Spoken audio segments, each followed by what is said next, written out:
Let's begin.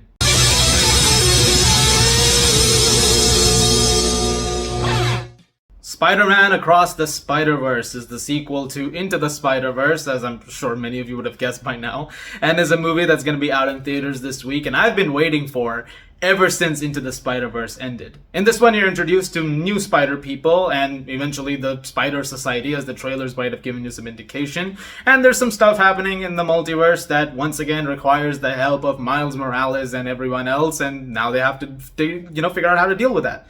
And that's the vague plot. That is the bare bones thing that I'm giving to you. Because a lot more happens in Across the Spider-Verse, and I don't really want to talk too much about what that stuff is. It's best that you go into Across the Spider-Verse knowing as little as possible about the actual storyline. And I have to say, they've done a pretty good job with the marketing in terms of hiding some of that stuff. Into the Spider-Verse catapulted itself into my top 3 comic book movies of all time without even missing a beat. It was something that I kind of declared in my head like halfway into that film, and I thought, well, whatever comes after this has to somehow be even better. Like, how the hell are they going to top what they've pulled off here? This is lightning in a bottle. And I always believed, for a long, long time, I believed that the idea of lightning striking twice is impossible. Perfect trilogies seldom happen. And while there is one more movie left to go in this, if they nail the landing, what you have over here is something truly special. But the reason I mentioned top 3 comic book movies is that Into the Spider-Verse has to go down to number 4. Because Across the Spider-Verse is here. And this film is an astonishing feat of cinema. I am absolutely floored by every frame and every nanosecond of Across the Spider-Verse. I haven't seen the level of creativity and imagination on screen that is in this movie since, honestly, the first one. Every single moment over here is so breathtakingly realized, and I highly recommend seeing it on the biggest screen that you can find. I saw it with my friend in IMAX, and it was dazzling.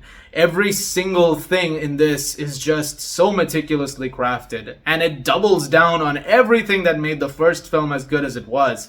The action, for one, is magnificent. There are sequences that some of them have been hinted at in the marketing as well, such as the big chase involving other Spider-Men going after Miles.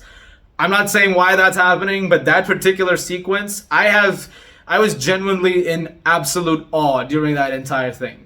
There are so many moments like that throughout, but most importantly, the film's best moments, oftentimes, even though animation-wise, were smaller moments. Like, you get moments with family dynamics in here that are so wonderfully creative and visually vibrant, and I was really impressed by how well they did those. Every single moment feels like it's bursting with this sense of creativity, and I know I'm saying this on a loop because it is to be commended. Like, this is what you can do when you have people who truly care about what they're making. And Spider-Man, I know it might sound biased because he's my favorite character. Like, I love Spider-Man.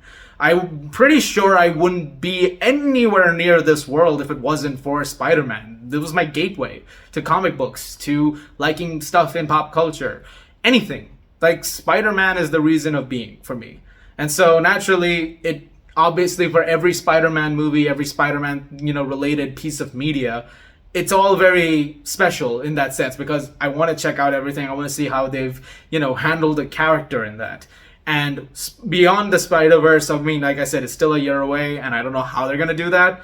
But these last 2 movies have shown me that these are people who genuinely care about Spider-Man.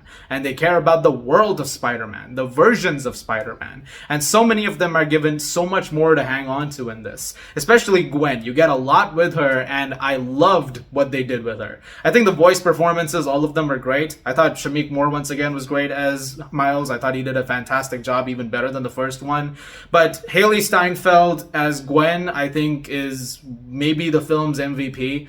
I love what they gave her over here, and there's a lot more layering to her, and that's all I'm going to go into. I don't want to give too much away on how she's involved in terms of the whole story, but they did wonders with her. Miguel O'Hara, Spider-Man 2099, voiced by Oscar Isaac, was awesome, both visually as a character. This guy is something else, and the voice work was also fantastic. But it was great seeing Peter again. Jake Johnson is great. He has a baby now, Mayday, which is awesome.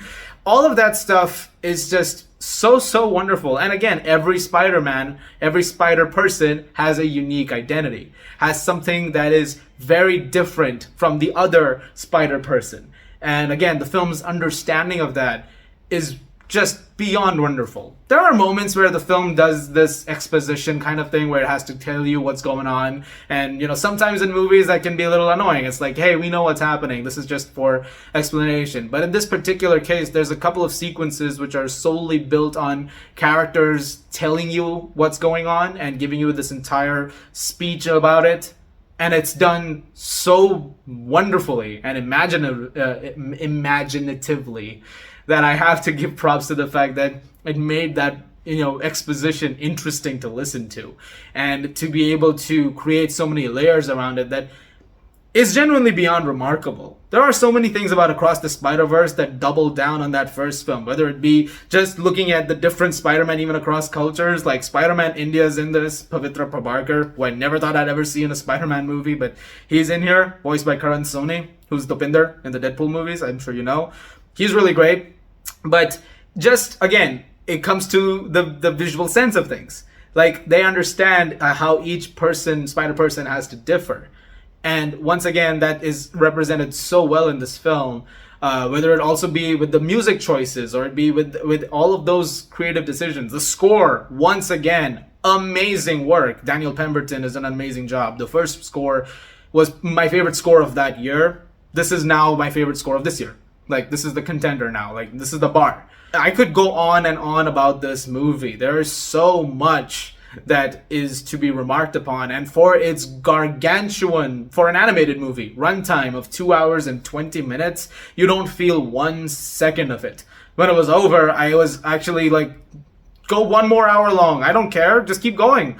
Like, I would love to be more in this world as much as I can. And I would love to be, you know, constantly come back to it again and again and again as, you know, things progress in time. The themes, the character work it's just everything about this movie is an improvement on its predecessor. And very rarely do sequels have this kind of growth and so much mature handling the way this has. This is, bar none, my favorite Spider-Man sequel ever. It's my favorite, you know, Spider-Man movie probably ever. It's one of my favorite comic book movies of all time now. It's my favorite movie of this year so far. I don't have a single issue with this thing. And I cannot wait to see Beyond the Spider-Verse, and I cannot wait to see how they bring this story around. Miles is such a great character. Gwen is a great character. Peter B is a fantastic character. Miguel's great. Spider-Woman, Jess Drew, Issa Rae, really great as well. I don't even know what else to say. I'd rather just go see it. Like, you just get out there and watch it immediately.